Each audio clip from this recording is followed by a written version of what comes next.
سلام به همگی. این اولین ویدیو من در مورد هرس آف آیرونه. اونم دلیلش اینه که تازه ایران اومد، حالا دیریش حداقل، یعنی اومدن یه توضیح دادن در مورد اینکه ایران قرار چجوری باشه. و بریم شروع کنیم که من یه توضیحای سریع بدم.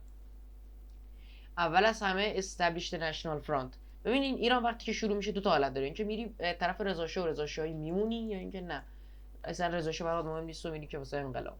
اگه بری واسه انقلاب سه تا راه مختلف داریم.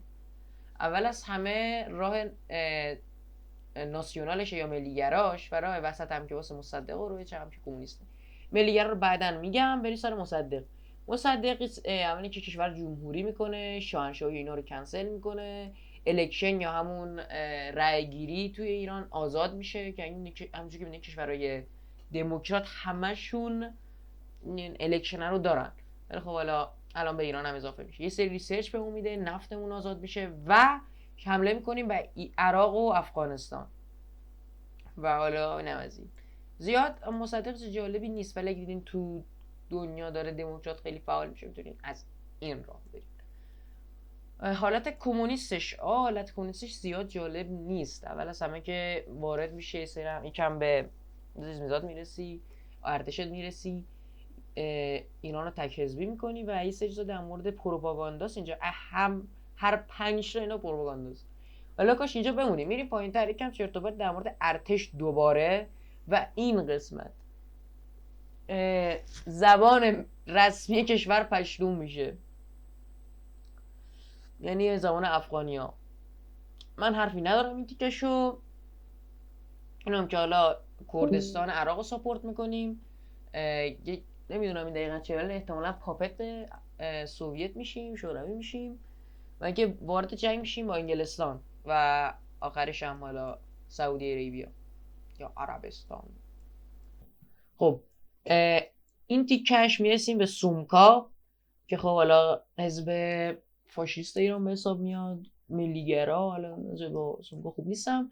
اینجا سومکا که حالا ساپورتش کردیم، میایم پایین‌تر که حالا بگردیم دنبال یه دونه کسی که بتونه ایران رو هدایت کنه. 3 تا راه داره اینجا. اینه که بریم سمت حالا اگه گفتین چیه، ژاپن، آلمان، یا اینکه اصلا خود ایران. اصلا ما نیاز به کشورهای غربی نداریم، یه شرقی. حالا پان ایرانیست هم اینجا داریم. من خیلی پان ایرانیست دوست دارم. این واقعا میتونه خوبی باشه. احتمالاً ناسیونال خیلی بافر ناسیونال میده، همونجوری که انتظار میره از حالا فاشیست. وارد جنگ میشیم با عراق، افغانستان، ترکیه و شوروی و بالاخره میتونیم ایران بزرگتری بسازیم و آخرش هم و اینکه حمله میکنیم به آلمان. من تازه اینو دیدم. و اینکه نوشته there can be only one، یعنی فقط یه نفر میتونه توی این جا وجود داشته باشه. بس عجیبه که ما حمله میکنیم به آلمان و با هند هم وارد جنگ میشم، چون اصلا کل تریلر هم وارد جنگ با هند. The fight for Iran کسی قشنگتر از این بود. من یادم ایناش The fight of Iran. Force them back یا die and defend. این دوتا راه هیچ فرقی با هم نظر من نداره. اینکه بیان ایران رو به 2 تا دیگه تقسیم میکنن که حالا یعنی که این آفنسیو، یعنی سعی میکنی مثلا میبینی که شوروی قوی تر داره میاد جلو، یا مثلا به بریتانیا که می اینجا آفنسیو میگیری که بافر داشته باشه، میتونی مقاومت بیشتری از خود نشون بدی. مهم نیستن اینا. من خودم خوشم نیومد. خب بریم دیگه. این دفعه این کارم اینکه نشنال اسپریت داره ایران، اینکه آذربایجان و کردستان دارن رزیست میکنن تو ایران، سعی میکنن که جداشن. کشورم که شیعه است و حقوق کاریه رو، بعدش هم که نفت اونم که 1000 ماشاءالله دسته این فوکوس. انگولو ایران اویل میدونم. آذربایجان رزیستنس هم که فهمیدیم. و دستند ویف جاینز. ببینیم منظورش از جاینز کیه. استند ویف جاینز منظورش از جاینز یعنی که با گنده های مثل بریتانیا شوروی بمونیم، سعی کنیم که حالا اونا تصمیم بگیرن واسه آینده ایران. این یک. میای پایین تر اینام که یه سریز در مورد ارتش ایرانه که خب اگه درست بگم ارتش ایرانه فکر کنم. نه اصلا ارتش ایران نیست. وایسا الان میگم واسه کجاست. اگه بیایم سمت ایران رضا شاه بیایم پایینتر این قسمت رو ببینیم دو تا حالت داره. اینا رضا شاه یعنی که زیاد دو تا حالت داره رضا شاه که خب من زیاد خوشم نمیاد که دو تا یه رضا شاه چرا باید دو تا حالت داشته باشه. راه چپش یعنی که گفتم بهتون که تهش هم یه دو تیکه‌ای میشه که حالا اگه مقاومت کنیم در مقابل اونا که مهم نیست استند اور گارد یا اینکه کلا وارد جنگ بشیم با عجیبه چرا باید بافر بگیریم. اینجا بافر بهمون میده یعنی اینکه حمله میکنیم به شوروی اینجا و اینکه بهمون بافر میده واسه حمله کردن به شوروی، ولی خب دکلرشو نمیده. من نمیدونم اصلا بر چه منطقی این پایی شده. اینجا میتونیم که رضا شاه رو بکشیم همینجوری همینقدر ساده دوستان میتونیم رضا شاه رو بکشیم همینقدر. و احتمالا این پسر رضا شاه محمد رضا شاه اگه آره محمد رضا شاه میاد جاش. این که نه اصلا روتاوت پیدا نیست چی نوشته باید برم یه لحظه یه عکس دیگه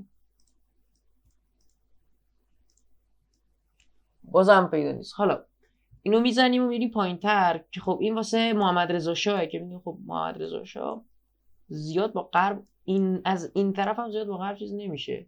بیشتر این که واسه محمد رضا شاه و پسرشی که میتونین هم نکشینش فکر کنم اگه از این راه برین فکر کنم.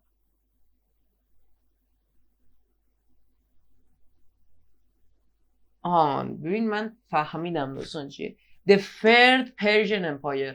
منظورش از The Third Persian Empire اینه که پرژن امپایر اول میشه هخامنشیان، دومی میشه ساسانیان و سومی میشه چیزی که قرار محمد رضا شاه بسازه. ولی اگه بیاینو رضا شاهو نکشین که خب رضا شاه میدونی که اولین پایه‌گذار اسم ایران بوده. ایران خب قبلش پرژیا بوده دیگه، پس اولین امپراتوری ایران توسط رضا شاه توی این قسمت به وجود میاد. خب جالبه اینجا میایم پایینتر The Empire in the Thousand Years. خب جالبه اینو اکثرا به آلمان چیز میدادن نسبت میدادن. میگه دو تا راه داریم که بریم با سلطنت این که بر شاهنشاهی و تایشن که اینا. بعد یه مشکلی که من اینجا دارم میبینم اینه که از اینجا اینو که بخوای بگیری بعد این قسمت هم کامل کنی. خب اینو میذاشتم پشت سر هم شاید دیگه هم بهتر میشد ولی خب اینجوری هم خوبه چون خیلی گونده تره. میدونی از این ور که بریم میرسیم سمت اینکه حالا وقتشه که حالا رضا شاه بیاد و زن دنیا رو بگاد. اینجا به عراق حمله میکنه، اینجا افغانستان، این طرف بریتیش راج، این طرف ترکیه، مصر و تهش هم میایم که گلوری آف گروزدگرت که احتمالاً یکم پولیتیکال پاور بهمون میده. میایم اینجا استابلیش ورژن اف میدل است میگه که میدل است رو حالا اینجوری ساپورت میکنیم یعنی که میگم یک تک پرچم بر کل میدل است. اینم که میایم و پرژن امپایر رو میسازیم. اینم جالبه که دو تا راش کردن د پرژن امپایر یا دیگه د ایرانیان امپایر. خوش اومد اینجا که خب اینجا خیلی جالبه. وارپلن خشایارشاه وارپلن یعنی نقشه جنگی خشایارشاه که توی اون حمله کنه به ترکیه، نقشه جنگی داریوش که توش افغانستان و بریتیش راج هند که بهتر نبود اینو وارپلن نادرشاه میذاشتن چون افغانستان و هند واقعا به هم میخوره. این داریوش اصلا اینجا خوب نیست. وارپلن کامبوجیه فکر کنم کامبوجیه است دیگه این اسم این شاه نمیدونم که اونم حمله کنیم عراق و مصر. اینو با هم میکنن نادرشاه من نمیدونم. این تیکم که میایم و حالا این تجزیه طلبا رو زنشونو آره هم که گفتم نمیتونیم حمله کنیم به سوریه. اینکه ایران اولی نبود اینکه همه اینا کامله نشنال فوکوساش اینم که حالت صنعتیش میبینیم واسه صنعت خیلی جالبه. عکس رضا شاه سیگار وایساده جنگ. اینجا که یه دونه دانشگاه میسازیم واسه ریسرچش، این تیکه واسه راهنش، این تیکه واسه نمیدونم تیکه واسه چیه راستش. این تیکه هم واسه صنعت و نفت و این چرت و پرتاست که اینا شش این صنعتش اینا نفتشه. اینم که حالت ارتشیشه که ارتش میتونیم از چکسلواکی آلمان بگیریم. چرا باید یه نفر تانک از چکسلواکی بگیره نمیدونم. آلمان بهتره قطعا. اون که بدونی حالا تانک سازی این طرف کنم اینفنتریه.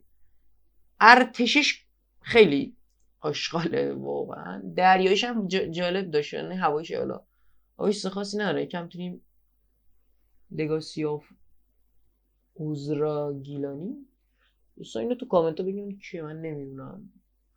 اینم که ایرکرافت خاصی نداره. و دریاییش میگه میتونین روی دریای خزر مانور بدین یا خلیج فارس. خیلی جالبه. فرم ساواک بچه میتونیم ساواک بسازیم از این بعد. و اینکه خب پروگراماس و ایرانی از اسپیشال اپریشنز.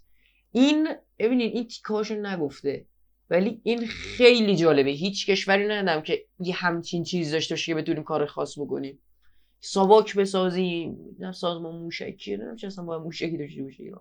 اینا که حالت جدید سربازای ایرانه، یکیش و اینم دومیش. میبینی اینو رو سینه‌شه یا نه؟ حالا کلاش زیاد مهم نیست ولی عکس چیز روشه، هخامنشیان روشه. خیلی قشنگه که نشوفکوس ایران رو تحسین میکنم. فهمیدم ببینم که اون ساواک ادامه چی بود. ها اینا چسبیدن به هم، ساواک با هوایی چسبیدن به هم. بد نیست. جلوه ارتشی به چی وصله؟ ارتشی به هوایی و اینم که دریایی و اینم که دو تیکه شدن ایران که یکیش حالت هیستوریکالشه، این طرف استیوید جایست هیستوریکاله ولی این طرف غیر هیستوریکاله و قطعا ما نمی‌ایم رضاشو رو بکشیم یا اینکه مثلا امپراتوری ایران بسازیم یا اینکه مثلا حمله کنیم عراق و اینا. این طرف پس حالت عادی ایران میاد، این طرف بعد این طرف انتخاب میکنه. اینم که حالت‌های کمونیستشه که همشو گفتم اگه درست حواسم باشه. و اینم از این آپدیت ایران خیلی خوب بود. من به شخص راضیم. عالی بود. بهتر از این نمیتونست بشه از نظر اینم تمام عکساش. و اینم که عکس رضاشاه جدیده. خیلی ممنون که تا اینجا با من همیار بودید. خدا نگهدار دوستان.